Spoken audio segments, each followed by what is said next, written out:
जय हिंद प्यारे बच्चों।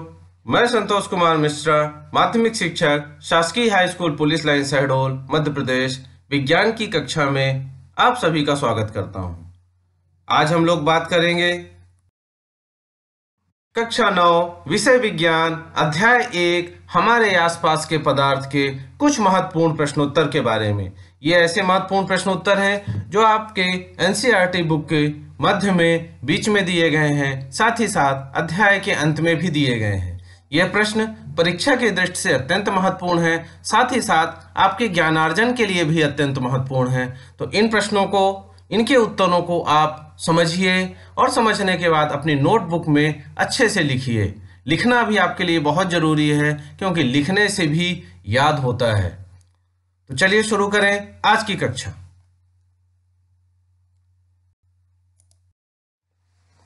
सबसे पहला प्रश्न, निम्नलिखित पदार्थों को उनके कणों के बीच बढ़ते हुए आकर्षण के अनुसार व्यवस्थित करें।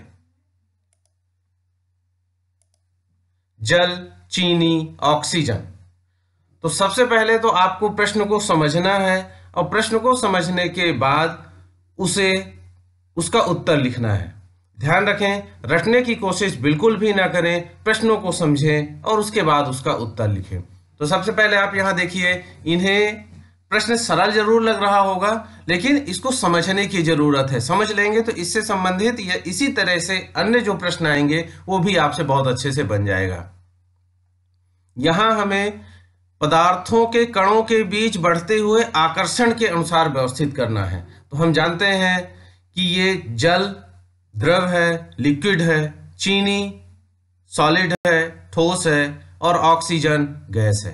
तो यहाँ तीनों चीजें हमको दी हुई हैं, ठोस, द्रव और गैस। अब हमें इन्हें बढ़ते हुए आकर्षण बल के अनुसार व्यवस्थित करना है। तो आप जानते हैं कि सबसे कम जो आकर्षण बल होता है वो किस में होता है, किनके कणों के बीच में होता है? तो सबसे कम होता है गैस के बीच में। तो सबसे पहले क्या आ जाएगा? ऑक्सीजन। चूंकि हमें बढ़ते हुए क्रम में लिखना है तो जो सबसे कम है उसे हमें सबसे पहले लिखना है। तो सबसे कम किसमें आकर्षण बल है? ऑक्सीजन में। किनके कणों के बीच में सबसे कम आकर्षण है? तो ऑक्सीजन। ऑक्सीजन अर्थात गैस।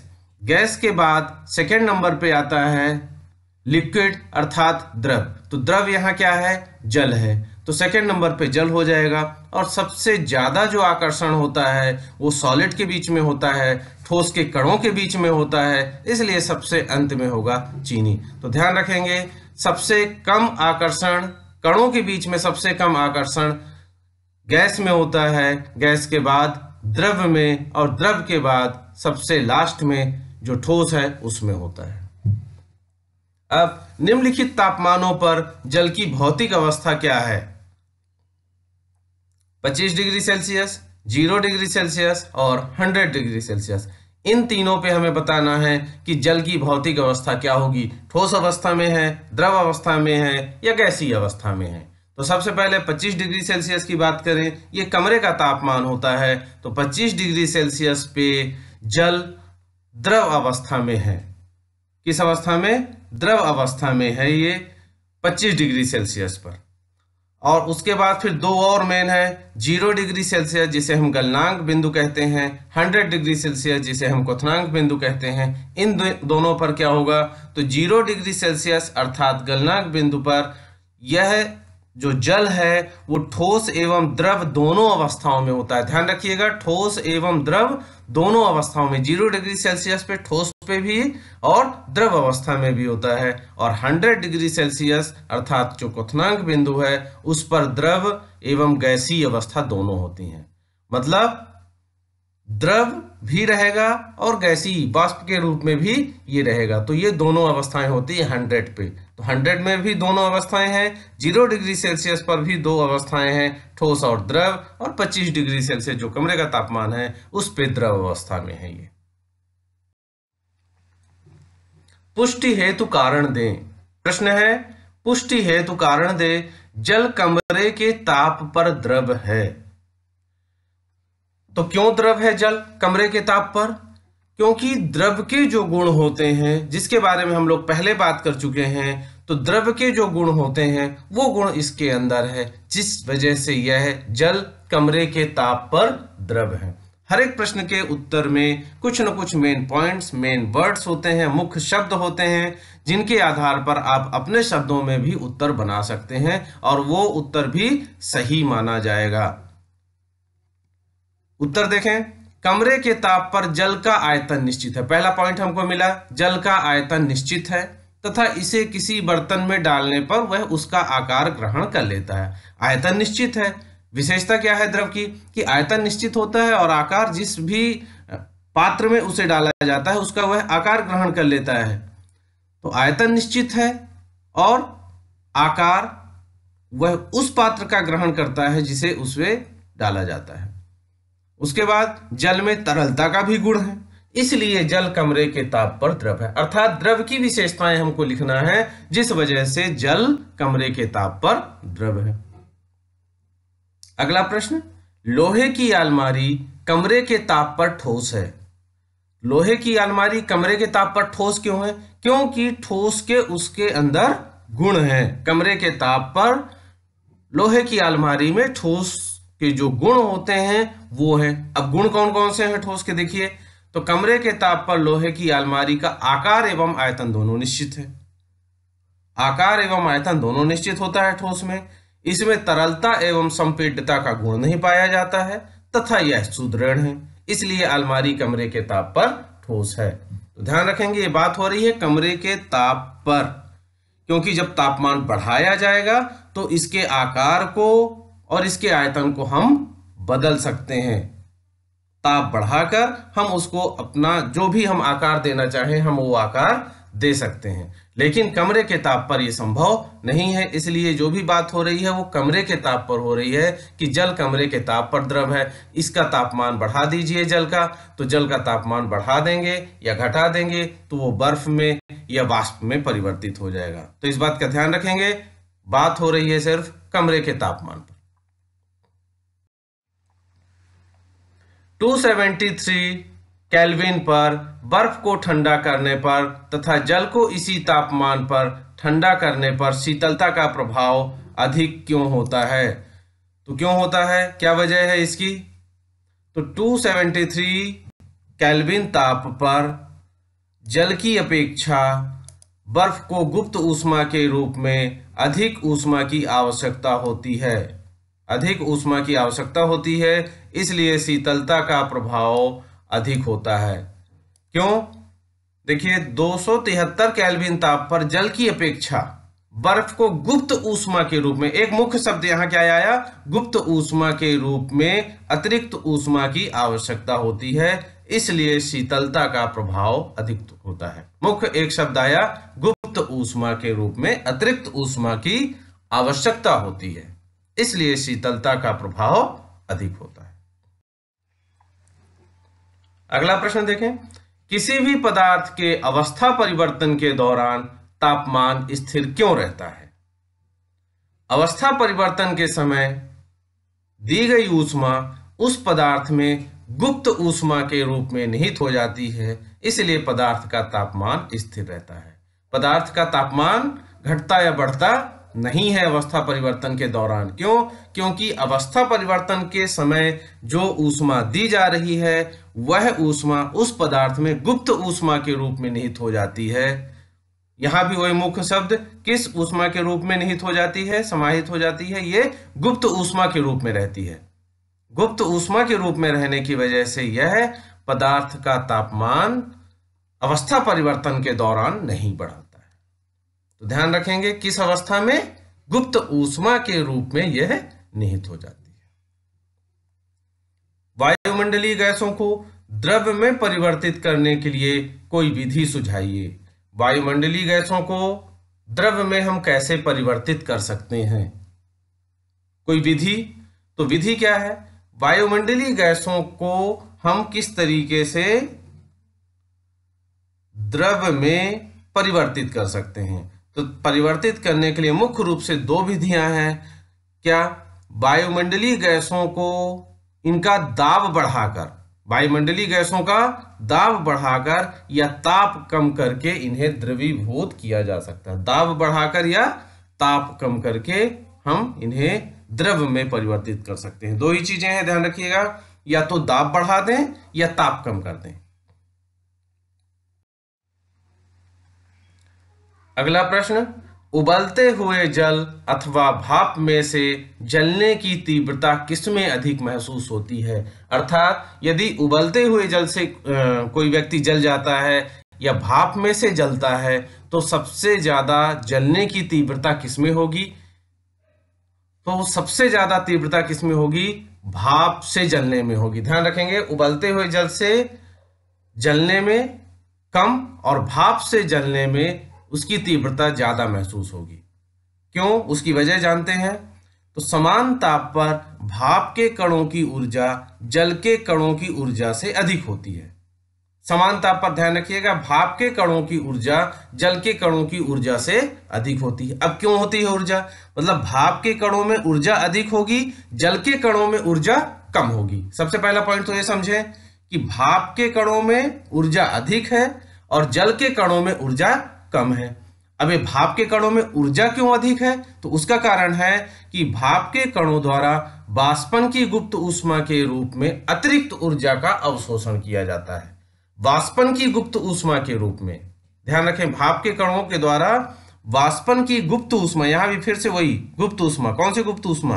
वाष्पन की गुप्त ऊष्मा के रूप में अतिरिक्त ऊर्जा का अवशोषण किया जाता है। भाप के द्वारा अतिरिक्त ऊर्जा का अवशोषण किया जाता है, इसलिए उबलते हुए जल की अपेक्षा भाप में जलने की तीव्रता अधिक होती है। तो सबसे इसका एक पॉइंट पे यदि उत्तर देना चाहें तो क्या कहेंगे आप? इसके लिए हम कहेंगे कि जो भाप के कण हैं उसमें वाष्पन की गुप्त ऊष्मा के रूप में अतिरिक्त ऊर्जा होती है, जिस वजह से उसकी तीव्रता भी ज्यादा होती है। और एक ये मुख्य शब्द याद रखेंगे, वाष्पन की गुप्त ऊष्मा के रूप में उसमें अतिरिक्त ऊर्जा होती है। चलिए अब देखें, निम्नलिखित चित्र के लिए A B C D E तथा एफ की अवस्था परिवर्तन को नामांकित करें। किसे किसे करना है? A B C D E और एफ। ये देखिए, यहां पहले इसे समझ लें कि प्रश्न क्या पूछ रहा है। तो प्रश्न ये पूछ रहा है कि ए पॉइंट यहां दिख रहा है, ये है, बी यहां है, सी ए, डी यहां, ई और एफ। इस तरीके से इसमें A B C D E और एफ को हमें बताना है कि वह क्या है। पहले प्रश्न को अच्छे से समझिएगा। प्रश्न क्या कहता है? जब ठोस से द्रव की तरफ चलेंगे या द्रव से गैस की तरफ चलेंगे, मतलब ठोस से द्रव, द्रव से गैस की तरफ चलेंगे तो क्या होगा? यहां ऊपर देखिए, ऊष्मा में वृद्धि होगी तथा दाब में कमी होगी। ऊष्मा में वृद्धि होगी तथा दाब में कमी होगी। और जब गैस से द्रव की ओर और द्रव से ठोस की ओर चलेंगे तो ऊष्मा में कमी और दाब में वृद्धि होगी। ये देखिए, ये एरो दिख रहा है आपको, इससे ये पता चलता है कि जब हम गैस से द्रव की ओर और द्रव से ठोस की ओर चलेंगे, इस तरीके से ऐसे चलेंगे, तो फिर यहाँ क्या होगा? यहाँ ऊष्मा में कमी होगी और दाब में वृद्धि होगी। बहुत इंपॉर्टेंट है, पूरी चीजें इसमें आपको अच्छे से क्लियर हो जाएंगी। जो अवस्था परिवर्तन है वो बहुत अच्छे से क्लियर हो गया आपका, बस आप इसे अच्छे से समझ लें। तो ठोस से गैस की तरफ चलने में ऊष्मा में वृद्धि और दाब में कमी होती है, और यहाँ उल्टा होगा, गैस से ठोस की तरफ चलने में ऊष्मा में कमी होगी और दाब में वृद्धि होगी। ये दो पॉइंट हो गए। अब आपको यहाँ ठोस से द्रव में बताना है, ए क्या होगा, द्रव से गैस में बताना है, बी क्या होगा, फिर गैस से फिर द्रव में बताना है, सी क्या होगा, एरो पर विशेष ध्यान देंगे, और द्रव से ठोस में बताना है कि डी क्या होगा। फिर ठोस से डायरेक्ट गैस में जो अवस्था परिवर्तन है वो ई है, तो वो क्या होगा, और जो गैस से सीधे ठोस में अवस्था परिवर्तन है एफ, वो क्या होगा। चलिए इन सब के बारे में देखें। सबसे पहला पॉइंट, ठोस से द्रव में बदलना। ठोस से, ये ठोस है, ठोस से द्रव में बदलना। तो ठोस से जब अवस्था परिवर्तन होता है द्रव में तो क्या कहलाता है? ठोस है, बर्फ है। मान लेते हैं बर्फ है हमारे पास और वह किस में बदल रहा है? द्रव में बदल रहा है, जल में बदल रहा है। तो इसे हम क्या कहेंगे? इसे हम कहते हैं गलना या गलन या पिघलना, दोनों कहेंगे। गलना या पिघलना। ये देखिए यहाँ हम क्या लिख देंगे? ए नंबर पे हम लिख देंगे, ये देखिएगा ये लिखा है ए पे गलन, मतलब यहाँ क्या हो जाएगा? यहाँ हो जाएगा गलन। कौन सा पॉइंट हुआ? गलन। गलन में क्या होगा? दो तीन चीजें हैं। गलन में क्या होगा? जब ठोस से द्रव होगा गलन कहलाया, तो गलन में क्या होगा? ये होगा, ये देखिएगा, ये ऊष्मा में वृद्धि और दाब में कमी। ऊष्मा में वृद्धि होगी और दाब में कमी होगी, तो फिर क्या? ये ठोस से द्रव बनेगा। जब हम ऊष्मा देंगे बर्फ को और दाब में कमी दोनों, तो ये द्रव में परिवर्तित हो जाएगा। पहला पॉइंट। अब दूसरा बी देखें कि बी कहाँ? ये है बी। द्रव से गैस में अवस्था परिवर्तन हो रहा है, द्रव से गैस में, अर्थात द्रव जल है और जल को हम क्या कर रहे हैं? गैस में बदल रहे हैं, भाप में बदल रहे हैं। तो भी क्या होगा? ऊष्मा में वृद्धि और दाब में कमी। यहाँ ऊष्मा में वृद्धि और दाब में कमी होगा, तो फिर ये कहलाएगा वाष्पीकरण। बी पॉइंट कौन सा कहलाया? बी पॉइंट है आपका वाष्पीकरण। बी पॉइंट है वाष्पीकरण। द्रव से गैस का बनना, वाष्पीकरण। क्या होगा? ऊष्मा में वृद्धि होगी और दाब में कमी होगी। तो ये दो पॉइंट हो गए। अब तीसरा सी पॉइंट देखें, गैस से द्रव। ये ध्यान रखेंगे। अब कहाँ फिर से वापस आ रहे हैं? गैस से द्रव की ओर आ रहे हैं हम। गैस से द्रव का बनना, तो गैस से द्रव का बनना क्या कहलाएगा? ये कहलाएगा संघनन। सी नंबर क्या कहलाएगा? सी नंबर कहलाएगा संघनन। गैस से द्रव का बनना, वाष्प से जल का बनना। वाष्प जो है वो आपस में मिलेंगे, उनके कण, और क्या बनाएंगे? द्रव बनाएंगे। ये कहलाएगा संघनन। इसमें होता क्या है? ऊष्मा की कमी होती है और दाब में वृद्धि होती है। ध्यान रखेंगे, ऊष्मा में कमी और दाब में वृद्धि, मतलब गैस से द्रव बनना, ऊष्मा में कमी और दाब में वृद्धि। तो सी नंबर हो गया संघनन। अब संघनन के बाद देखिए डी नंबर, द्रव से ठोस का बनना। द्रव से ठोस का बनना, तो द्रव से ठोस के बनने में क्या होगा?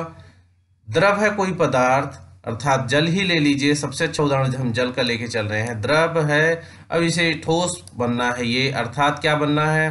बर्फ के रूप में चेंज होना है, तो डी पॉइंट होगा। तो इसमें ऊष्मा में कमी होगी और दाब में वृद्धि होगी, तो यह द्रव से क्या बनेगा? द्रव से बनेगा बर्फ, और ये कहलाएगा हिमीकरण। क्या कहलाएगा? हिमीकरण या ठोसीकरण कहलाएगा। साधारण भाषा में हम इसे कहेंगे जमना। इसे साधारण भाषा में क्या कहेंगे? जमना। तो ये देखिए डी तक हो गया। इतने पॉइंट्स हुए हमारे, 4 पॉइंट्स हो गए हैं। द्रव से ठोस में बदलना, अर्थात जल का बर्फ में बदलना हिमीकरण कहलाएगा। ऊष्मा में कमी होगी तथा दाब में वृद्धि होगी। इसके बाद है, अब ई पॉइंट देखें। ई कहाँ है? ये है। ई क्या कह रहा है? ई कह रहा है कि ठोस से सीधे, ये देखिए ई ठोस से सीधे क्या? गैस का निर्माण हो रहा है, बीच में द्रव का निर्माण नहीं हो रहा है। ध्यान रखेंगे, ठोस से सीधे गैस का निर्माण हो रहा है, तो इसे हम कहते हैं ऊर्ध्वपातन। नेप्थलीन बॉल में इसका उदाहरण होता है, देखिएगा ऊर्ध्वपातन कहलाता है। ठोस से सीधे गैस का निर्माण, इसमें भी ऊष्मा में वृद्धि, दाब में कमी। क्या हो गया?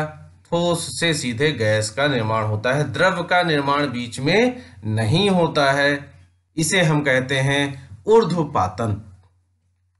अब लास्ट पॉइंट, गैस से ठोस का निर्माण। ध्यान रखेंगे, गैस से ठोस का निर्माण, इसे कहते हैं हम निक्षेपण। गैस से ठोस का निर्माण ये क्या कहलाता है? गैसीय अवस्था का ठोसीकरण या निक्षेपण कहलाता है। गैसीय अवस्था का ठोसीकरण या ये निक्षेपण कहलाता है। निक्षेपण में गैस से सीधे ठोस का निर्माण होता है। तो तो इस तरीके से ये है अवस्था परिवर्तन से संबंधित एक चार्ट। इसको समझ लेंगे तो रटने की जरूरत यहाँ आपको बिल्कुल नहीं पड़ेगी।